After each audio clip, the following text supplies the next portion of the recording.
Salut à tous, on va encore parler défense personnelle, défense de domicile, mais cette fois-ci on va parler calibre 12. Alors il est admis par à peu près tout le monde que le calibre 12 est l'un des meilleurs choix possibles en matière de défense personnelle, déjà de par sa puissance et de par sa polyvalence. Alors si le sujet vous intéresse, à l'avenir on pourra tester des tas de cartouches différentes, mais pour le moment on va se concentrer sur les trois types principaux qui sont la grenaille, la chevrotine et les slugs. La grenaille, ce sont des cartouches qui contiennent des centaines de tout petits plombs pour chasser le petit gibier. La chevrotine, ça contient de 7 ou 8 à quelques dizaines de gros plombs pour chasser le gros gibier, même si c'est interdit en France métropolitaine à la chasse, à ma connaissance dans la plupart des cas. Il y a peut-être des exceptions. Et les slugs qui sont une seule grosse balle, donc un seul projectile d'environ 30 grammes généralement. Donc voilà, là ça commence à causer niveau énergie cinétique par projectile. C'est sujet à de nombreux débats, mais il y a des gens, y compris des instructeurs assez connus comme Gabe Suarez, qui recommandent la grenaille pour le combat à moins de 10 mètres. Et encore 10 mètres on est large.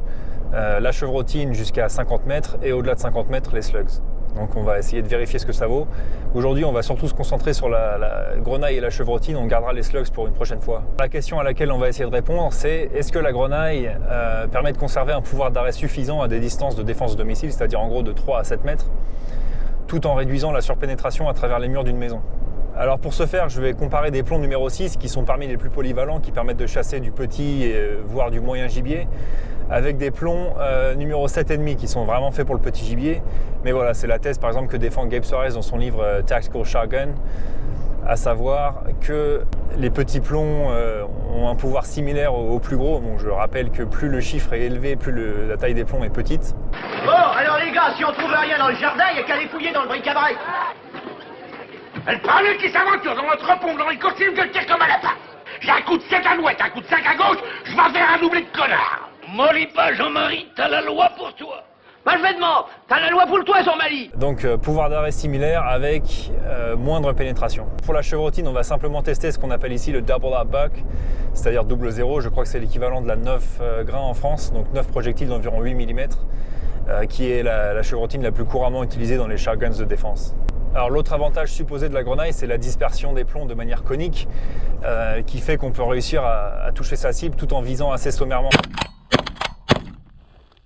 Ce qui peut être pas négligeable dans une situation de gros stress, tandis que la chevrotine à des distances de défense de domicile en gros n'a quasiment aucune dispersion, ce qui revient à peu près à tirer un slug, quoi. Alors il y aurait des tas d'autres tailles de plomb à comparer, différents types de grenaille, différents types de chevrotine, mais pour aujourd'hui on va simplement commencer par les tailles les plus courantes. Bon, sur ce, j'arrive sur mon petit chemin de terre, donc on est bientôt arrivé, on va aller tester tout ça. Bon, on va commencer par comparer la grenaille, la chevrotine et les slugs à moins de 10 mètres, soit une distance classique de défense de domicile, et on va voir si on voit une différence notoire à cette distance.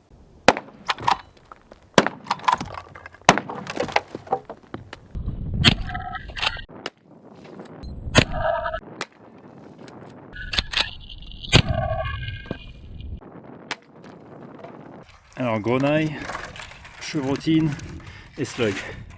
Bon, je pense que dans les trois cas on le sent passer, mais là on voit quand même que à la grenaille c'est un petit peu moins ouvert. Là c'est complètement avec les deux autres, elles sont complètement déchiquetées, quoi.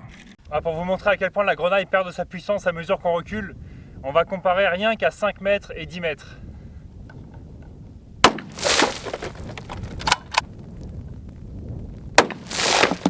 Voilà, à 5 mètres elle est carrément ouverte en deux. Et à 10 mètres, à mesure que les plombs se dispersent, bon, ça va, c'est bien abîmé, mais c'est moins impressionnant. Maintenant, on va tester la dispersion du 7,5 avec 3 chocs différents. Alors le choc, c'est un embout cylindrique à l'extérieur et légèrement conique à l'intérieur, qui va venir se visser sur le canon et restreindre plus ou moins le diamètre de la bouche afin de limiter la dispersion des plombs selon ce qu'on tire et selon la distance à laquelle on tire. Alors il existe des tas de chocs différents, là en l'occurrence j'en ai 3. Du plus fermé au plus ouvert, j'ai un choc plein, un demi-choc et un choc lisse.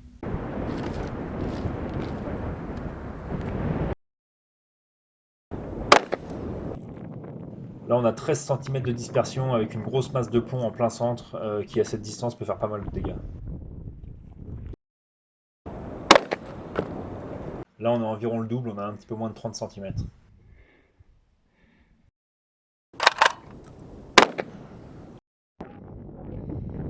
Et là on a environ 45 cm d'expansion. On va tester la chevrotine maintenant avec le même choc.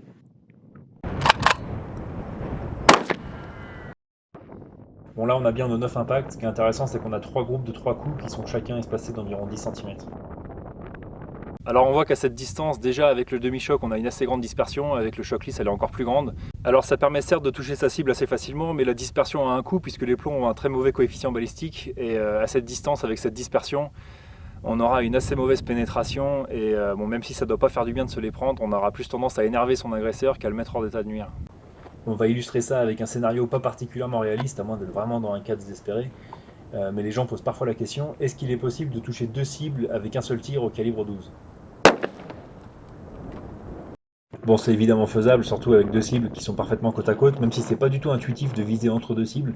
On va aller voir un petit peu les dégâts qu'on peut obtenir de cette façon.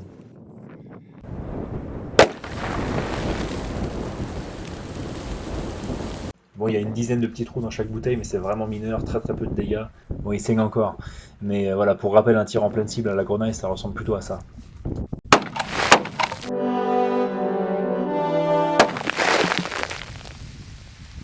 Bon, sur ce, on va tester la pénétration à travers des cloisons en placo. Donc j'ai 2 cloisons et une victime innocente, le bidon d'eau, derrière la deuxième cloison. Donc on va tester la différence entre le plomb numéro 6 et numéro 7,5. Franchement, je doute qu'il y ait une grosse différence. Et ensuite, on va tester la chevrotine à titre de comparaison. Alors comme la dernière fois, on a 2 cloisons intérieures. Cette fois-ci, on a une cloison extérieure en parpaing. J'en ai mis un deuxième derrière juste pour faire plus de poids sur la planche parce que là, avec en fait, j'ai fait des cloisons assez larges pour pouvoir mettre tous les tirs dessus vu qu'il y a de la dispersion. Donc je vais les décaler au fur et à mesure. Je les ai montés sur des équerres histoire que ça tienne un peu parce qu'en plus le calibre 12 ça risque de tout déglinguer. Donc, je ne serais vraiment pas étonné que ça se casse la gueule au premier tir. Mais c'est pas ma réalisation la plus ingénieuse, mais bon, on va voir ce que ça donne. Donc comme d'habitude, 2 cloisons intérieures et cloison extérieure au bout.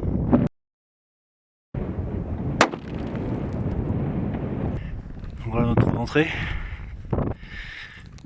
Trou de sortie de la première paroi. L'entrée dans la deuxième, on voit que là les plombs n'ont plus beaucoup d'énergie, déjà il y en a pas mal qui sont restés coincés là. On a la bourre qui est restée coincée ici.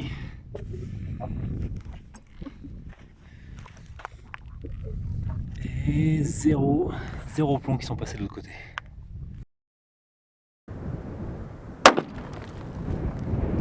Trou d'entrée à peu près similaire. Trou de sortie à peu près similaire. Et là dans la cloison suivante c'est quasiment pareil quoi, aucune pénétration.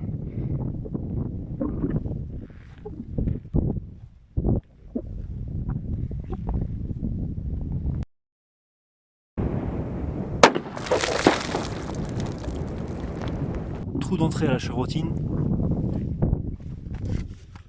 Le trou de sortie il est là. Trou d'entrée dans la deuxième cloison. Il n'y a pas eu beaucoup de dispersion. Trou de sortie. Et ça c'est un plomb que j'ai retrouvé enfoncé dans le parpaing. Voilà dans quel état il est. Et la bouteille, donc voilà, il y a 1, 2, 3, 4, 5 trous d'entrée. 4 ou 5. Il y a quelques trous de sortie, donc ça a encore pas mal d'énergie là, à ce niveau là ça reste létal quoi.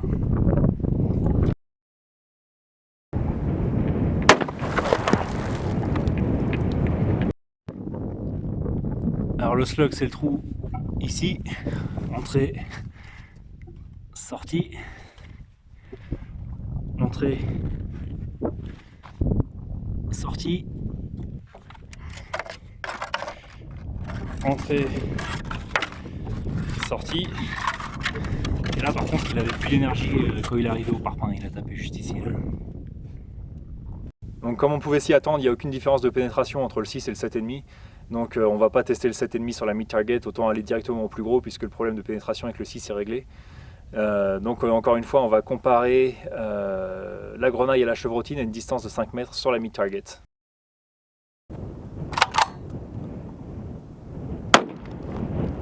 Alors, les pectoraux,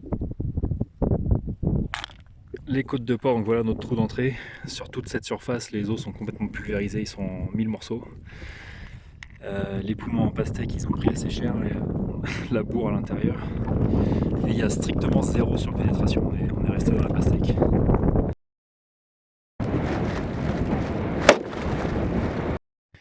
Alors, pectoraux, on a tapé le haut, en fait ça fait un gros trou d'entrée parce que les plombs sont encore tous ensemble.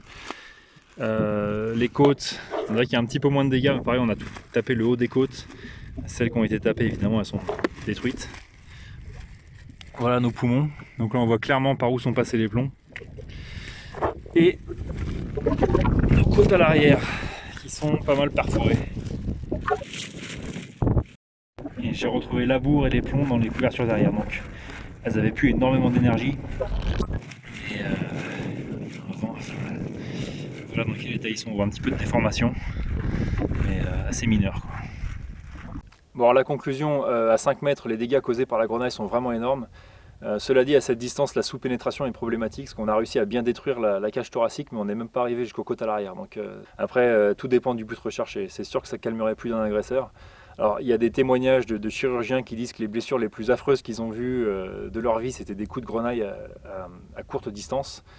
Bon, après, c'est anecdotique, on trouve des centaines de témoignages dans tous les sens, mais bon, ça permet de se faire une petite idée quand même. Alors, quant à la chevrotine, on n'a pas tiré tout son potentiel à cette distance, puisqu'il n'y a eu quasiment aucune dispersion. Je crois que la plupart des plombs sont restés dans la bourre, donc ça revient à tirer un slug. Bon, ceci dit, on a vu que c'était quand même extrêmement efficace, mais ça, on n'en doutait pas. On a vu que ça surpénétrait énormément à travers les murs, mais ça, on n'en doutait pas non plus. Mais la prochaine fois, on la testera à des distances qui lui sont plus favorables. Alors sur ce, merci d'avoir regardé la vidéo et à une prochaine fois.